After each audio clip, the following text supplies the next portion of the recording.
Discover how easy it is to make your dream closet a reality with the Organized Living online design tool. First, select a closet type.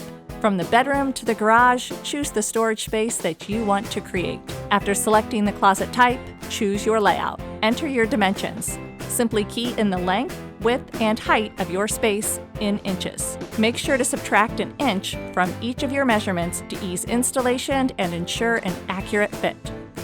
One of the best features of the design tool is the closet libraries. Choose from custom-generated closet designs based on any dimension you enter. No designing needed. Next, choose your closet finish. Now, open your design. It may take up to 10 seconds to generate your custom design. On the left of the screen, modify the product finish, edit the closet dimensions, and change the wall and floor color to really see the closet design come to life. At the top of the screen, zoom in and out, rotate, or center the design. The right of the screen displays freedomRail products and accessories. Expand the products to view specific product information. Easily add products by dragging them over to the design.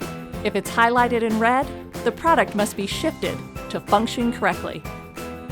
Create an account under the menu drop-down Sign In. Then save your design, something memorable, so you'll recognize it on future visits. Use your login to access your design again and share it with friends. Don't wait, start designing your dream closet today.